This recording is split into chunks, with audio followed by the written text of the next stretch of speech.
It was autumn of 2022. I had picked up and moved my entire life across the country from my beloved Colorado Rockies, my Colorado mountains, my lifelong home of Colorado, moved from there all the way across the country to the Pacific Northwest. Autumn of 2021, closed out my marriage, sold the house, was getting ready, picked up and moved. And so by the top of 2022, I was on the road and moving to Washington State.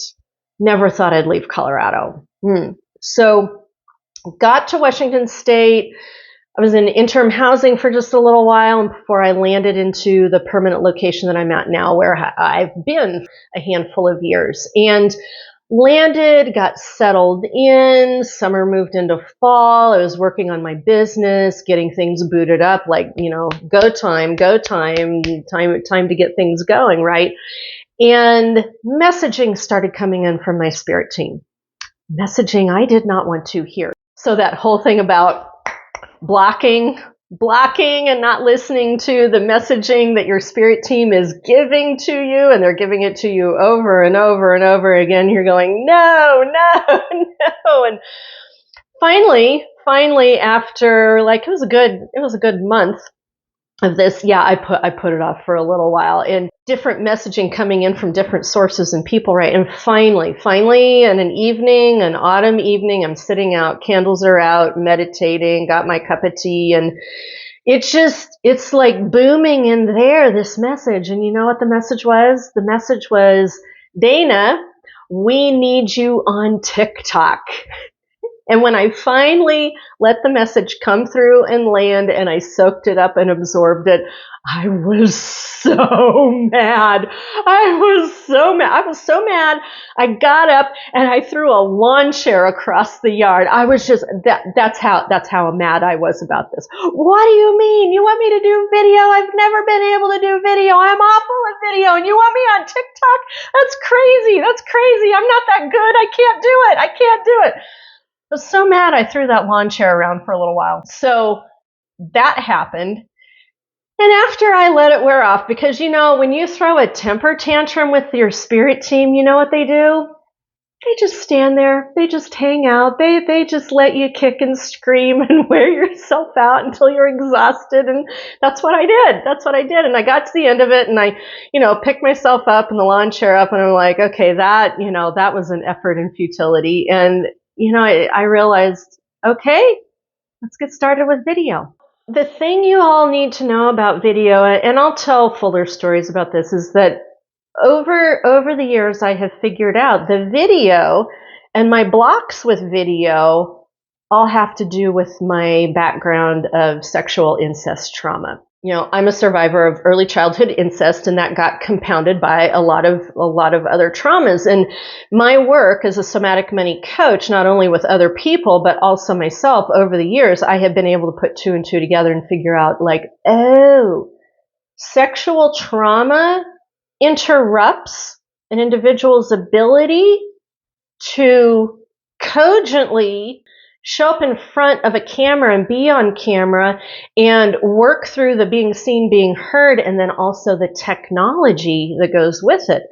So I kind of sort of knew this, and so when my spirit team told me what I needed to do, it felt like an impossible task. Now, I watch people every day do video and do it well and do it amazing, and I'm like, I literally did not know how they do it. I did not know how to get from point A to point D and have it work and have it work well, because I've tried 15 years off and on. I have tried and had horrible, awful experiences happen to me. So me being in front of the camera here with you, this is a freaking miracle. This is an act of God. It is also what you need to know. It took me 2 years.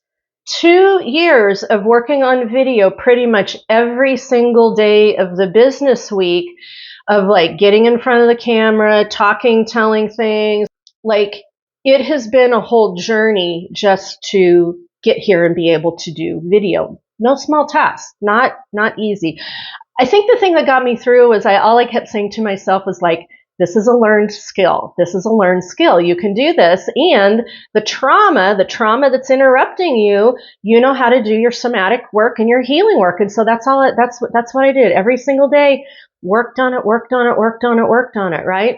Then a lot of you saw what happened, that in the autumn of 2024, 2 years, almost 2 years to the date of me beginning this video journey in earnest, 2 years, I went viral.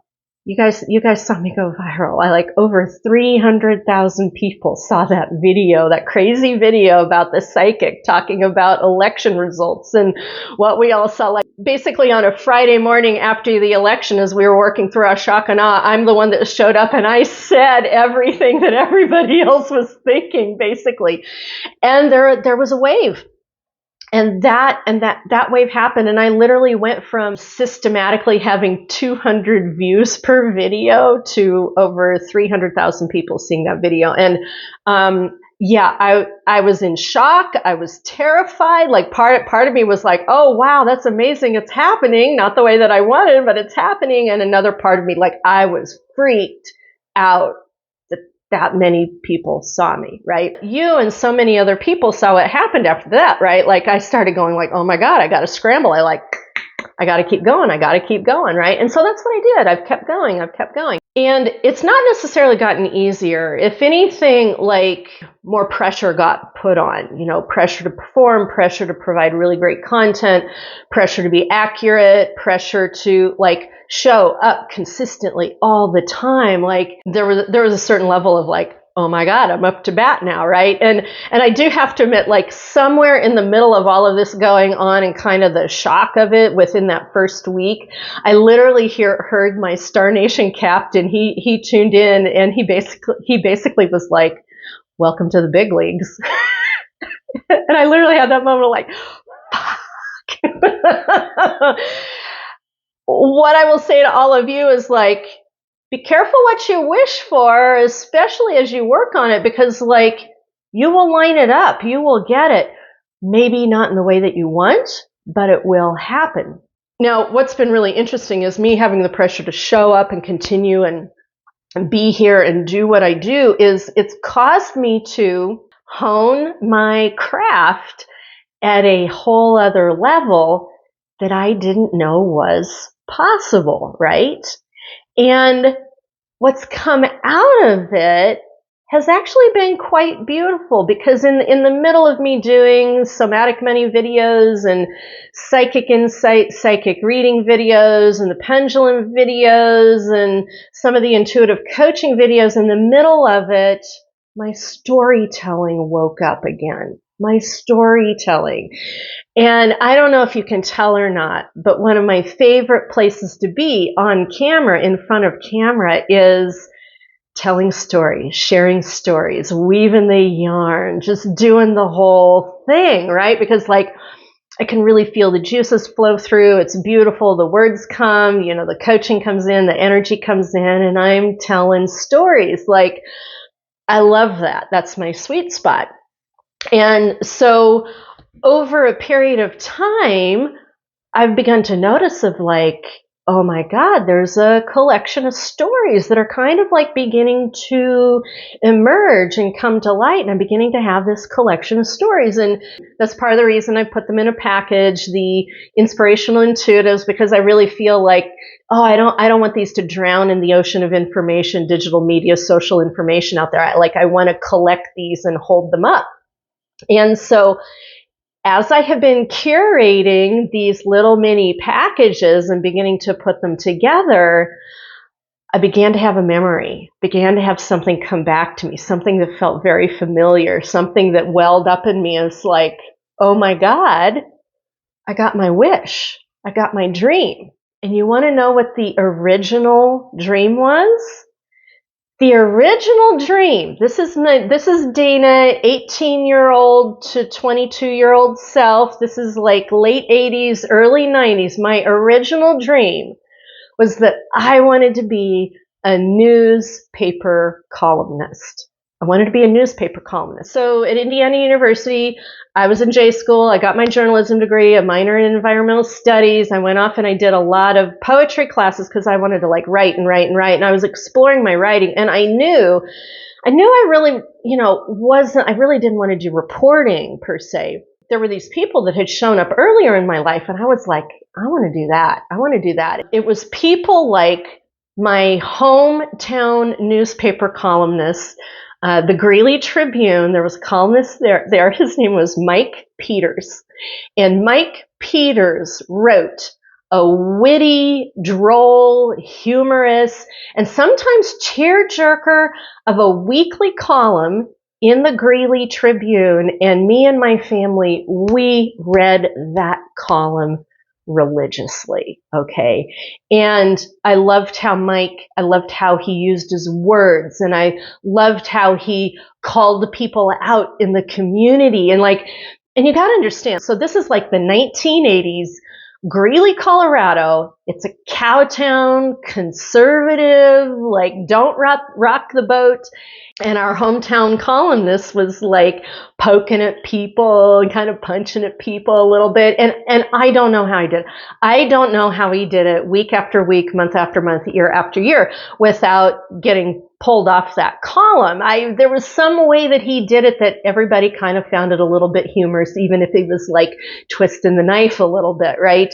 And the other thing that you got to know about this column, it wasn't like the Mike Peters column. It wasn't like some boring name. No, Mike Peters called his column the Gnarly Trombone. And the connection with that is the founder of the town, the founder of the town of Greeley, when it was a pioneer town, was Horace Greeley, who was a newspaper man from New York.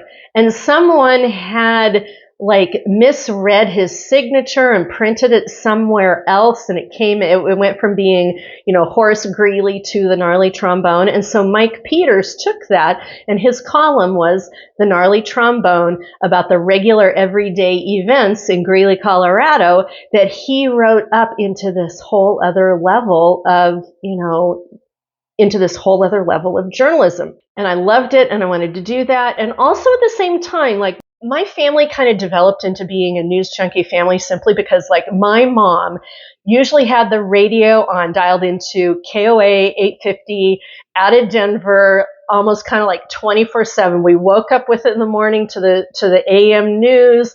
There was, in the 70s, there was music, and then that turned out, then they rolled it over into a talk radio. And there were all of these characters, all of these amazing people on talking through news radio that we listened to, like the Sports Zoo, Dave Logan and Scott Hastings, they were just pee your pants funny, and Peter Boyle's he was the original activist out of the 60s and 70s who was doing 1980s radio in Denver. That was completely amazing. And I learned my first psychology from Andrea Van Steenhouse, who was the resident psychologist on staff. She was the first one that taught me about boundaries and tough love. It was really incredible, really amazing. And so by the time I graduated from high school, Mike Peters and these radio people, and then I'd picked up Dave Barry, the columnist out of Chicago. And then, of course, there was Robert Fulghum, who wrote Everything I Needed to Know I Learned in Kindergarten. When I sat down, it was on fire, those great books. And then I was also picking up all this great poetry out of the book stacks from Indiana University. And so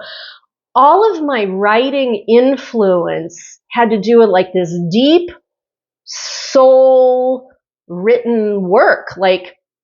That's the direction I was headed. And so I never became a newspaper reporter. I was too weird. I was too quirky. It just wasn't a fit. But I never gave up on the writing. I was always journaling. I was always writing poetry. When I landed my business, the Purple Phoenix, my first psychic business, I was doing blogging. I was doing the weekly spiritual columns. I was writing all of that out. We're all trying to figure out our metaphysics and our existential landscape. I was doing all of that. Definitely part of at that time we were the New Agers. Now we're the witch talkers, but at that time we were the New Agers, right? And so writing has always been in my blood, in my bones, and it's been this certain type of writing where it's like storytelling that's also got kind of like a thread or a vein through it. And so that wish to be a newspaper columnist, to weave in the poetry and the writing and all of that wish to be that newspaper columnist, I've always kind of been cultivating it without really knowing that's what I was doing. And then when Spirit World asked me to begin to do video, I began to move my energy and tension into creating video, and my writing has kind of dropped, which has been kind of a heartbreaker for me. But then what I have noticed is that energy that I used to bring to my writing to really cultivate that story in written words on the page, it is now beginning to come out as story, like a video column story here on video, here on social media, in front of all of you. So over the years, over the timeline, this is 33 years, people. That's a little hard for me to say that number out loud, but this is kind of like 33 years of a wish. 33 years ago, when I set out on my professional path as a young woman wanting to be a newspaper columnist and not even getting anywhere close to that whatsoever, and still kind of like holding that energy in my heart and doing my written pieces and doing my work, and it never, ever really fitting in anywhere. It never really fully fit into the spiritual community. It definitely didn't fit into the traditional community. And somehow, after working 2 years to get through my trauma so I can do video on camera, and somehow after going viral with 300,000 people last fall and building an audience from there, and somehow just keeping on, the gems, the nuggets, they have emerged. And I believe the heart of my work here is coming to fruition as being a spiritual video columnist. I finally got my wish. After 33 years. I got my wish. And so I just want to land that in front of you, because I could keep this a secret. I could kind of keep this tucked back there, but I think this is something to celebrate, that after 33 years of things like, full, long circles, all kind of meeting up, it's actually beginning to land. And I want to celebrate that with you. And after 33 years, I'm actually manifesting something that was in my heart of hearts at 18 years old, at a raw, vulnerable, innocent place of 18 years old. Now in my mid-50s, I'm finally landing my dream of dreams here with you as a spiritual video columnist. So thanks for being here. Keep watching, keep listening, share the stories with others, because I have a feeling I'm just getting warmed up really good. We've got some fun stuff to do. So that's what I've got for you today. Make sure you keep walking forward to meet those miracles along the way. Even if it's a really long path, they do eventually meet with you. And I will see you in my next video.